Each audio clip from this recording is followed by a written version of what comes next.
گزار کے دکھایا۔ حضرت عائشہ کی دلداری فرما رہے ہیں، عائشہ انہو لیہون علی ان اریتک زوجتی فی الجنہ، عائشہ مجھے تو جب سے پتہ چلا ہے تو جنت میں میری بیوی ہے، میرے لیے تو مرنا ہی آسان ہو گیا ہے۔ بھلا جس نے رب کو دیکھا ہو اس کے لیے کسی اور کی حاجت رہ جاتی ہے؟ باقی یہ صرف دلداری کے لیے تھا۔ ایک دوسرے کی تعریف کرو، ایک دوسرے کے لیے اظہار محبت کرو۔ آج کا ماحول ایسا ہے، بیگم سے کہو گے آئی لو یو کی خیرت ہے کیوں ہے، وہ تم سے کہے گی آئی لو یو تو تم بھی پوچھو گے خیرت ہے، کوئی چکر تو نہیں آ رہے۔ اظہار کرو، اظہار محبت کرو، اس سے آپ کے پاؤنڈنگ ہوگی۔ اولاد کو ماں باپ سمجھتے ہیں بس ہماری اولاد ہے، ہمیں ان سے پیار ہے، ان کو عزت دو، ان سے اظہار محبت کرو۔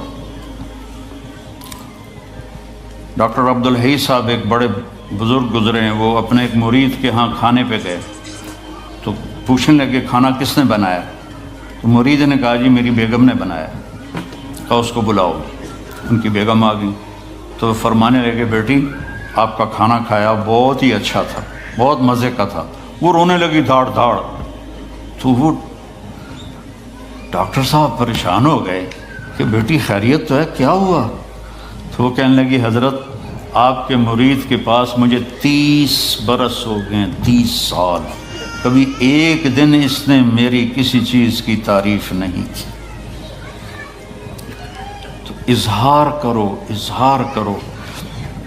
حضرت فاطمہ وہاں سے دروازے میں داخل ہو رہی ہیں، آپ کمرے میں بیٹھے ہوئے ہیں یا لیٹے ہوئے ہیں یا کرسی پر ہیں یا زمین پر ہے، جو ہی حضرت فاطمہ تھے تو ایسے تیزی سے آگے بڑھتے تھے، وہیں نہیں کھڑے رہتے تھے، اور ایسے حضرت فاطمہ کا ہاتھ پکڑ لیتے تھے اور اس کو یہاں بوسہ دیتے تھے، اور کبھی ماتھے کا بوسہ لیتے تھے، پھر ہاتھ پکڑے پکڑے ان کو ایسے لاتے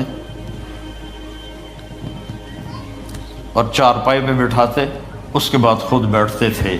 یہ میرے نبی کی عزت ہے اولاد کے ساتھ، یہ عزت دو، وہ تمہارے رہیں گے، تمہارے بن کے چلیں گے۔ ان کو نصیحت کی ضرورت نہیں ہے، ان کو تمہارے پیار کی ضرورت ہے۔ اور جب اللہ کے نبی حضرت فاطمہ کے گھر جاتے تو حضرت فاطمہ یہ کرتی تھی، وہ کھڑی ہو جاتی، آگے بڑھ کر اللہ کے نبی کے ماتھے کا بوسہ لیتی، پھر ان کا ہاتھ پکڑ کے ان کو چارپائی پہ بٹھاتی، پھر خود نیچے بیٹھتی تھی۔ تو اظہار بہت بڑی دوا ہے، بہت بڑی غذا ہے۔ انسان محتاج ہوتا ہے اچھے کیے کہ وہ تعریف چاہتا ہے، خوشامد نہیں ہے، خوشامد حرام ہے، اور تعریف واجب ہے کہ اس کی حوصلہ افزائی کرو۔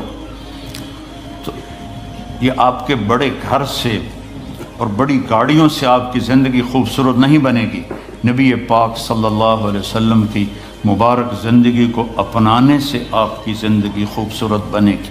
باقی سب دھوکہ ہے، میرے رب کی قسم، سب فریب ہے۔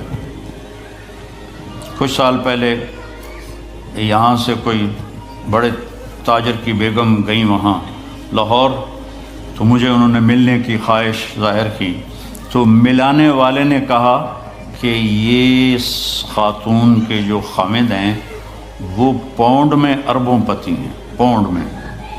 ٹھیک ہے، وہ آ گئی اور آ کے رونا شروع کر دیا کہ لوگ مجھے سمجھتے ہیں میں بڑی خوش قسمت ہوں، بڑی دولت ہے، بڑی گاڑیاں ہیں، لیکن میں سب کو کیا کروں، میرے خامند کا سلوک ہی اچھا نہیں۔